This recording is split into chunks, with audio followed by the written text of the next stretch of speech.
തിരുട്ടു ഫാമിലിയുടെ ഭരണമാണ് കേരളത്തിലെന്ന് മുസ്ലിം ലീഗ് നേതാവ് KM ഷാജി. എല്ലാവരും അവരവർക്കാവും വിധം കക്കുകയാണെന്നും സ്വർണം കണ്ടാൽ മൂപ്പർക്ക് വീക്ക്നെസ് ആണെന്നും ഷാജി പറഞ്ഞു. തമിഴ്നാട്ടിൽ തിരുട്ടുഗ്രാമം എന്ന് പറയുന്നത് പോലെ കേരളത്തിൽ തിരുട്ടു ഫാമിലിയുണ്ട്. സകല കള്ളന്മാരും കയറിയ കപ്പലിലെ പെരുങ്കള്ളനായ കപ്പിത്താനാണ് പിണറായി വിജയനെന്നും മുസ്ലിം ലീഗ് സംസ്ഥാന ജനറൽ സെക്രട്ടറി KM ഷാജി ആരോപിച്ചു. രാഹുൽ ഗാന്ധി നിങ്ങളെ ഓർമ്മപ്പെടുത്തിയ, തെര്യപ്പെടുത്തിയ ഒരു രാഷ്ട്രീയത്തിന്റെ ആന്തരികാർത്ഥവും. പിന്നെ എങ്ങനെയാണ് പൊതുനഗരത്തുകാർ ഈ പ്രശ്നത്തോട് സമീപിക്കേണ്ടത്? ഈ വോട്ട് ചോരിയോട് ഒറ്റ കാര്യമാണ്, നിങ്ങളുടെ ബൂത്തുകളിൽ, വാർഡുകളിൽ, പഞ്ചായത്തിൽ ഒരാളുടെയും വോട്ട് നഷ്ടപ്പെടാത്ത വണ്ണമുള്ള ജാഗ്രത നിങ്ങൾ സൂക്ഷിക്കുക. നിങ്ങളുടെ ബൂത്തില് നിങ്ങൾ അറിയാതെ കടന്നു വരുന്ന ഒരു വോട്ടും ആ പട്ടികയിൽ ഇല്ലാതിരിക്കണമെന്ന് ഉറപ്പുവരുത്തുക. ആ ഉത്തരവാദിത്തമാണ് ജനാധിപത്യ വിശ്വാസികൾ രാഹുലിനോടൊപ്പം നിൽക്കുമ്പോൾ സൂക്ഷിക്കേണ്ടത്. മറ്റൊരു കാര്യം, ഈ തെരഞ്ഞെടുപ്പിൽ എല്ലാവരും വോട്ട് ചെയ്യണം.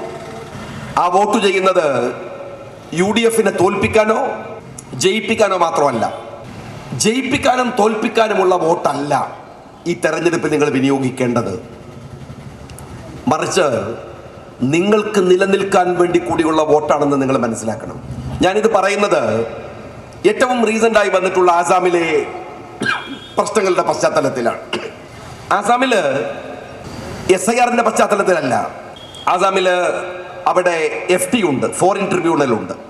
ആസാം അവിടുത്തെ ജനങ്ങൾ അതിഭീകരമാം വണ്ണം NRCയുടെ പ്രശ്നത്തെ അഭിമുഖീകരിക്കുന്നവരാണ്. പൗരത്വ പ്രശ്നത്തിൽ വലിയ വെല്ലുവിളികൾ നേരിടുന്നവരാണ്. പുതുനഗരം പഞ്ചായത്ത് UDF തെരഞ്ഞെടുപ്പ് പൊതുയോഗം ഉദ്ഘാടനം ചെയ്യുകയായിരുന്നു അദ്ദേഹം. Panchayat league president SA Rasheed അധ്യക്ഷത വഹിച്ചു. മുസ്ലിം ലീഗ് ജില്ലാ പ്രസിഡന്റ് മരക്കാർ മാരായമംഗലം മുഖ്യപ്രഭാഷണം നടത്തി.